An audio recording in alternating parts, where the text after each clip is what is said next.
यह हिंदुस्तान नहीं बल्कि पाकिस्तान में सूबे की बात। हैदर अब्बास रिजवी एमक्यूएम का मौकिफ हैरत अंगेज तौर पर क्या आया है?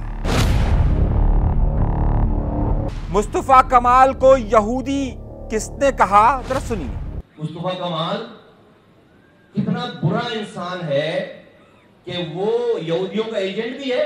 इशरतुल इबाद की खुफिया मुलाकात या फिर अहम मुलाकात, अंदर की खबर मैं देने वाला हूं। निमरा कौन है? एक ऐसा किरदार जो सामने आ रहा है। एमक्यूएम के एक रहनुमा के अब्बा की कहानियां क्या आ रही हैं? पाकिस्तान पीपल्स पार्टी डैम के खिलाफ एक जबान से बात करेगी और जंग की सुर्खियां भी मायने खेज हैं। आज के प्रोग्राम में मैं आपको बहुत बड़ी बड़ी और अहम खबरें, ऐसी खबरें देने वाला हूं जो शायद अब तक आपने नहीं सुनी होगी, बल्कि हर बार की तरह हमारा रिकॉर्ड यही रहेगा कि जो खबर किसी के पास नहीं वो हमारे पास होगी। लेकिन इस खबर को जानने के लिए सबसे पहले हम आपसे हमेशा दरख्वास्त करते हैं कि अगर आपने चैनल सब्सक्राइब नहीं किया तो सब्सक्राइब का बटन जरूर दबाइए। डरिए मत, कोई लापता नहीं करेगा। लेकिन इस लापता ना करने के साथ साथ एक बड़ी अहम बात, अल्लाह तबारक व तआला का शुक्र ज़रूर अदा करें कि जिसने हमें तमाम नेमतों से नवाजा है। मामला कुछ एक ऐसी बड़ी खबर से शुरू करता हूं कि जो शायद आपके पास अब तक नहीं पहुंची। डॉक्टर इशरतुल इबाद एक ऐसा नाम कि जिसने इस सूबे पर 14 साल तक राज किया, लेकिन गुज़िश्ता 10 सालों के करीब 9 सालों से वो पाकिस्तान में नहीं है और पिछले 1.5 साल से वो पाकिस्तान में सियासत करने के ख्वाहिशमंद नजर आते हैं। डॉक्टर इशरतुल इबाद इस वक्त दुबई के अंदर मौजूद हैं और दुबई में एक ख़ास तौर पर वो जिस होटल में मीटिंग्स करते हैं वो भी बड़ी मशहूर है। मगर खबर क्या है? खबर यह है कि पाकिस्तान तहरीक-ए इंसाफ के एक पुराने रहनुमा, वो शख्स के जिसने बड़ी अहम सीट पर इलेक्शन लड़ा था और जीता भी था, और उसके बाद 9 मई होने के बाद वो प्यारे हो गए थे एक और जमात को, और उसके बाद वो आजकल कहीं पर भी नहीं है, और उसका नाम है महमूद मौलवी।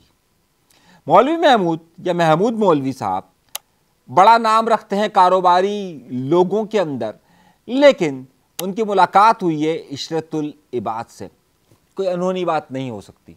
क्यों? अनहोनी बात हो भी सकती है। मामला यह है कि आपको मालूम है कि जब इशरतुल इबाद साहब ने आज से सवा साल पहले जब अपनी सियासत का मेरी पहचान पाकिस्तान के नाम से आगाज किया, तो महमूद मौलवी साहब वो थे कि जिन्होंने सबसे पहले हाथ आगे बढ़ाया था और अपना घर नुमाइश पर उन्हें ऑफिस के लिए दिया था। ठीक है, तो अब मुलाकात क्यों हुई? इसमें कई खबरें हैं और आपको सनसनीखेज खबरें देने वाला हूं मैं, लेकिन ठहर जाइए, जल्दी क्यों है? क्योंकि अभी बहुत सारी खबरें बाकी है और उन खबरों का निचोड़ और मामलात आगे चलकर बहुत ज्यादा अहमियत इख्तियार करने वाले हैं। एक वीडियो बहुत ज्यादा वायरल हो रही है कि जिसमें बिलावल भुट्टो जरदारी साहब को हरे इमामे के साथ देखा जा सकता है। कराची का इलाका कोरंगी और कोरंगी में भी 3 नंबर, जहां पर एक बहुत बड़ा बैनर लगा हुआ है कि जो आपको सामने नजर आ रहा होगा कि जिसमें बिलावल भुट्टो जरदारी ने एक हरे रंग का इमामा पहना है, साथ में सईद गनी साहब की तस्वीर है, साथ में कई अहम और लोगों की तस्वीर भी सामने मौजूद है। तो क्या ये बिलावल भुट्टो जरदारी की AI से बनाई गई तस्वीर है या फिर ये मामला क्या है? आइए थोड़ी तफसीलात बताता हूँ। आज से कुछ साल पहले इन्हीं दिनों के अंदर बिलावल भुट्टो जरदारी साहब ने दावत इस्लामी के मरकज़ फैज़ान मदीना का दौरा किया था। उस दौरे में बिलावल भुट्टो जरदारी साहब के सर पर ये इमामा रखा गया था और उसी वक्त कई तस्वीर खींची गई थी और उन्हीं तस्वीर में से एक तस्वीर यहाँ पर लगाई गई है। तो अब सवाल ये बनता है कि क्या जमात ने यानी कि पाकिस्तान पीपल्स पार्टी ने जानबूझ के तस्वीर लगाई, तो बिल्कुल जानबूझ के तस्वीर लगाई। अमूमी तौर पर ये मज़हब, ये जितने भी सियासी रहनुमाएँ इन इवेंट्स पर अपनी प्रेजेंस को उसी तरीके से रखते हैं। जैसे अगर ये किसी मुहर्रम के इवेंट में जाते हैं तो अपने आप को काले कपड़ों में रखते हैं, और ज़ाहिर 12 रबीउल अव्वल का है तो फिर एक बरेलवी मसलक के हवाले से और दावत इस्लामी के हवाले से उन्होंने तस्वीर की है। तो ये कोई नई चीज़ नहीं है। उसमें मैं बहुत सारे तबसरे सुन रहा था, तो बहुत सारे लोग अपनी अजरक के साथ तस्वीरें कभी जारी कर देते हैं, कभी किसके साथ जारी कर देते हैं, तो ये उनका अपना एक फिनोमेना होता है। तो ये कोई AI से बनी हुई तस्वीर नहीं है, बल्कि ये प्री प्लान एक तस्वीर एक वाज़े तौर पर नज़र आती है। अगली खबर की तरफ चलते हैं। तो ये खबरें मैं आपको देता रहा हूँ, ये कुछ उस पर आता हूँ, उस वाली खबर पर मैं आ रहा हूँ, लेकिन ज़रा सा ठंडा रखिए। मुस्तफ़ा कमाल साहब कुछ दिनों से कराची में, और कराची में इसलिए वो खुद अपनी तकरीर के अंदर बताते हैं कि जनाबे वाला मैं इसलिए हूँ क्योंकि कराची के हर डिस्ट्रिक्ट में पोलियो निकला है। मगर इस बार उनकी तकरीब के साथ अनीस खानी साहब मौजूद नहीं थे, वो कहीं और पर हैं। मेरे ख्याल से कुछ लोगों का ख्याल है कि शायद वो मुल्क में मौजूद नहीं है, लेकिन उन्होंने अपने कुछ जुमले बड़े अच्छे से दोहराए। और वो जुमले क्या थे कि जनाब मैं कोई यहूदी हूँ। वो एक बड़ा इनका मशहूर जुमला पहले भी चला है, इस बार भी उन्होंने कहा है। सुनिए फिर आगे चलते हैं। कितना जालिम इंसान हूँ, कितना बुरा इंसान हूँ भाई। मुस्तफा कमाल कितना बुरा इंसान है कि वो यहूदियों का एजेंट भी है। खुदा ना खास्ता वो अपने बच्चों का, अपनी कौम के बच्चों का दुश्मन है, जहर पिला रहा है उसको। खुदा ना खास्ता वो जो है वो बैरूनी साजिश के तहत पैसे लेकर, हराम लेकर खुदा ना खास्ता अपने बच्चों को जहर पिला रहा है। वो जो है वो अपने बच्चों की नस्लकुशी करना चाहता है, और वो बैरूनी एजेंडे पे, और वो दीन से भी फारेगा खुदा ना खास्ता। यही हो गया ना। इस बार उन्होंने कहा है कि जनाब यहाँ पर लोग जो हैं वो मना कर देते हैं कि पोलियो के कतरे ना पिलाएं क्योंकि लोग नामर्द हो जाते हैं, बच्चे नामर्द पैदा होंगे, बच्चे ये यहूदियों की साजिश है। तो ऐसा कुछ नहीं है, और मैंने इतने काम किए, मैं कोई यहूदी थोड़ी हूँ, मैं आपके लिए बात करूँगा। मैं समझ रहा था वो थोड़ा सा सियासी टच देंगे, लेकिन उन्होंने मजहबी टच ज़्यादा दे दिया है, अल्लाह खैर करे। लेकिन मुस्तफ़ा कमाल साहब कराची में मौजूद हैं, अपनी सियासी सरगर्मियाँ कुछ अपने इलाके में भी जा रहे हैं, मगर MQM के बहुत सारे तंजीमी मामलात से अभी उन्होंने अपने आप को दूर रखा हुआ है। और ख़ास तौर पर इस वक्त जो गवर्नर हाउस में तकारीब हो रही हैं उनमें उन्होंने शिरकत नहीं की है। ये मैं ख़बर दे रहा हूँ आपको, इस खबर को, ये खबर आगे चलकर बहुत बड़ी जनरेट होगी, लेकिन कब जनरेट होगी ये मैं आपको बाद में बताऊंगा। लेकिन इस खबर को मैं बार बार इसलिए दोहरा रहा हूं कि आपको ये फ़र्क वाज़ेह रहेगा कि आइंदा दिनों के अंदर होने वाला क्या है और क्या मामलात आगे चलकर बढ़ने वाले। ये हो गई एक और खबर, खबर पे खबर, खबर पे खबर। और जब आफाक अहमद साहब ने सूबे का जहाँ ऐलान किया, वहाँ उन्होंने डैम का ऐलान किया, फिर कामरान टेसोरी साहब ने किया, फिर MQM ने किया, फिर जो है वो वज़ीर आज़म ने किया, फिर मरियम नवाज़ का आया, और अब अली अमीन गंडापुर का बयान आ गया। और मैंने आपको पिछले व्लॉग मेरा ज़रूर देखिएगा, उसमें मैंने आपको बताया कि पंजाब के कुछ अपने आप को सो कॉल्ड दानिश्वर कहने वाले सिंध के लिए क्या लैंग्वेज इस्तेमाल कर रहे हैं वो एक अलग खबर है। लेकिन अब इसमें एक बड़ी तब्दीली रोनमा हुई। Pakistan Peoples Party full flash आज दौड़ी है अली अमीन गंडापुर से लेकर सबके खिलाफ। और वज़ीर आला सिंध का बयान, कालाबाग डैम नहीं बनेगा, शेरी रहमान का बयान, कालाबाग डैम नहीं बनेगा, सबके बयान आप देखते जाइए, देखते जाइए, देखते जाइए। सब ने सख्त मौक़िफ़ इख्तियार किया है कि कालाबाग डैम नहीं बनना चाहिए। लेकिन वक्त थोड़ा सा आगे गुजर गया, और ये वक्त जब आगे गुजरा है तो ज़रा सा इस बार पाकिस्तान पीपल्स पार्टी वो बात नहीं कर सकेगी।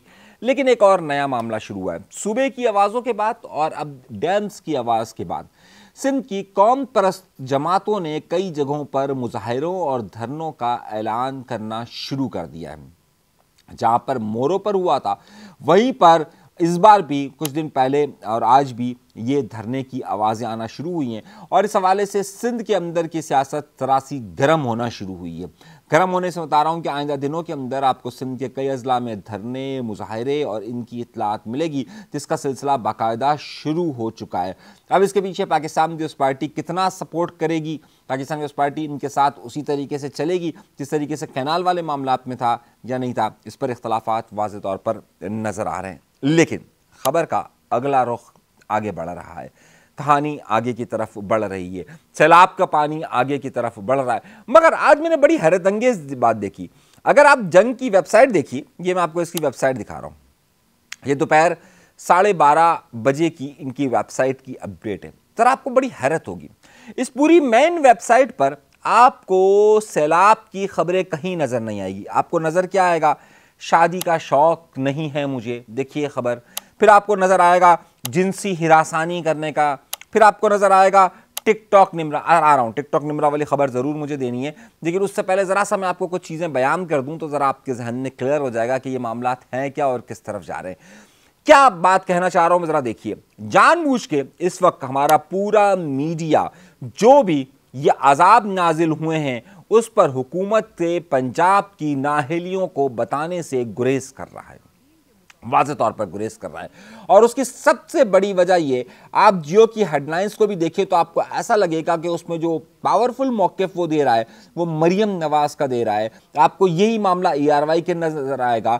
आपको इन पूरी वेबसाइट्स पर उनकी खबरों में अब तक कितनी हलाकतें रिपोर्ट हो चुकी हैं वो डिटेल्स आपको उस तरीके से नहीं मिलेगी। एक फिलर के तौर पर आपको वो 1 आध मिनट का एक ऐसा पैकेज दिखा देंगे कि देखिए लोगों को चीज़ें नहीं मिली, लेकिन 4 मिनट का वो मरियम की कवरेज देंगे। इस वक्त हमारा मीडिया यूं लग रहा है कि सच को छुपा रहा है। और याद रखिएगा कि ये लावा जितना ज्यादा अंदर पकता जाएगा, बाद में आप सोशल मीडिया से उतनी ज्यादा शिकायतें करते हैं। ये बड़ा मीडिया, ये जितने बड़े मीडिया हाउसेस हैं, इस वक्त लगता यूं है कि इश्तिहारात के बोझ तले दबे हुए हैं। इनके पास इस वक्त ये खबर नहीं है कि इस वक्त सैलाब की तबाहकारियां क्या है। इनके पास इस वक्त ये खबर है कि शादी का शौक किसे, इस वक्त जो है वो जिनसी हिरासानी। ये खबरें मैं आपको दिखा रहा हूं, आप देख सकते हैं इनकी। आपको ये दिखेगा टिकटॉक निम्रा। निम्रा बड़ा अहम केस है। ये कौन है निम्रा? आपको मालूम है निम्रा कौन है? ये निम्रा एक बड़ी मशहूर टिकटॉकर थी। 5 लोगों पर एक मुकदमा दर्ज हुआ था 19 जून को। 19 जून, याद रखिएगा ये महीना सितंबर का है। जुलाई, अगस्त और सितंबर। 19 जून को PCS के इलाके के अंदर, कराची के अंदर 13 करोड़ रुपए की डकैती पड़ी थी और ये सारे इनके जानने वाले थे। ये टिकटॉकर निम्रा और इसके साथ एक और टिकटॉकर भी थी, उसका नाम था मेरे ख्याल से युसरा, सही है। तो इन 5 लोगों को गिरफ्तार किया गया था। आज 3 महीने के बाद टिकटॉकर निम्रा की जमानत हुई है, लेकिन युसरा की नहीं हुई है। ये युसरा की पूरी स्टोरी मैं आपको बाद में बताऊंगा और इसके भाई शहरियार की स्टोरी फिर कभी आपको मैं सुनाऊंगा कि ये किस तरीके से इन टिकटॉकर्स ने बाकायदा डकैती मारी और 13 करोड़ रुपए की इन्होंने डकैती मारी। ये फिर कभी इस किस्से को हम सुनाएंगे, लेकिन अभी खबर का फोकस नहीं है। और जहां पर ये सूबे के हवाले से मैं आपसे बात कर रहा था कि अब सिंध के अंदर माहौल गर्म होना है, हैदर अब्बास रिजवी सामने आए और हैदर अब्बास रिजवी का एक बयान आज शाया हुआ है जिसमें वो कह रहे हैं कि जनाब हम हिंदुस्तान की बात नहीं कर रहे, बल्कि हम बात ये कर रहे हैं कि पाकिस्तान के अंदर सूबे बनने चाहिए और सिंध में भी सूबा बनना चाहिए। मैं इस बात का इंतज़ार कर रहा हूँ कि कभी हैदर अब्बास रिजवी कभी कोई और बयान दे रहा है, लेकिन ये बयानात आपको अब तक जो है वो सिंध असम्बली के इजलास में देखना होगा कि सिंध असम्बली के इजलास के अंदर वो क्या गुफ्तगू करते हैं और किस तरह से बात करते हैं। अगर MQM सिंध असम्बली के अंदर इस इशू को उठाती है तो फिर हम समझेंगे कि वाकई में कि MQM इस बारे में संजीदा है, लेकिन अगर MQM अगर इस बारे में संजीदा नहीं है तो जाहिर सी बात है ये वहाँ पर इस इशू को नहीं उठाएंगे। और अब देखना यही है कि इशू को किस तरीके से उठाया जाता है। लेकिन खबर तो वहीं रह गई। हाँ, तो हम बात कर रहे थे इशरतुल इबाद साहब को। पहले जब ये आए तो इनको अपना घर दिया इन्होंने, नुमाइश पर इनका घर है। ये नुमाइश वाला जो घर है किसी ज़माने में PTI का मरकज़ भी रहा। फिर इस्तेकाम पाकिस्तान पार्टी जब बनी 9 मई के वाक़यात के बाद अलीम ख़ान और इन्होंने बनाया तो महमूद मौलवी को यहाँ का सरबराह बनाया और इस्तेकाम पाकिस्तान पार्टी उनके हवाले की और ये दफ्तर इस्तेकाम पाकिस्तान पार्टी का रहा। लेकिन उसके बाद ये दफ्तर इन्होंने जब इशरतुल इबाद की होना शुरू हुई तो इशरतुल इबाद को दे दिया। महमूद मौलवी साहब से इनकी मुलाकात अभी ये पहली हुई है इशरतुल इबाद की, लेकिन खबर ये नहीं है। अगर आपको असल खबर चाहिए ना तो असल खबर आप ये लीजिएगा कि जब इन्होंने इशरतुल इबाद को ये दफ्तर दे दिया था, अपना घर दिया था बाकायदा दफ्तर के लिए, नीचे मीटिंग्स हो रही थी, तो फिर एक दिन यकदम मौलवी महमूद ने इशरतुल इबाद की जमात से घर क्यों ले लिया था, यह है खबर। और ये दफ्तर क्यों ख़त्म हुआ, अभी पिछले चंद महीनों की बात बता रहा हूँ आपको। असल खबर ये, अच्छा अब आप कहेंगे ये खबर के बाद, तो अब ये खबर के बाद महमूद मौलवी से मुलाकात अब क्यों हुई है? घर उन्होंने पहले दिया था, टेलीफोन पर कन्वर्सेशंस हो रही थी, इनकी कम्युनिकेशन थी। लेकिन महमूद मौलवी का भी एक मसला था कि इनका नाम ECL के अंदर लिखा हुआ था, ये भी अभी 9 मई से मुकम्मल बरी नहीं हुए। ये भी अभी तक 9 मई से, हाँ कल में ज़रूर उन्होंने पढ़े, इधर उधर जमते भी की, लेकिन लेकिन इनका नाम अभी तक नहीं हुआ था। तो उन दिनों में कि जब 9 मई के वाक़यात भी गर्म थे और मेरी पहचान पाकिस्तान भी एंट्री दे रही थी, तो उस ज़माने में ज़ाहिर है उनका नाम इस्तेकाम पाकिस्तान पार्टी के बाद भी, इलेक्शन के बाद भी इनका नाम जो है वो ECL के अंदर मौजूद था। तो ये उस वक्त जा नहीं पा रहे थे। अब मुझे नहीं मालूम कि इनका नाम ECL से हट गया, नहीं हट गया होगा तभी गए होंगे। अच्छा, किस तरीके से हटा अब वो मैं नहीं जानता, लेकिन अब जाकर उनकी मुलाकात हुई। अब इस मुलाकात में क्या हुआ है, मैंने आपको पहला सवाल, आप ये 2 बातें ध्यान में रखिएगा। पहला सवाल ये कि ये घर कैसे खाली हुआ, घर इन्होंने दिया क्यों था, खाली कैसे हुआ, और तीसरी बात ये अब गए तो मुलाकात कैसे हुई।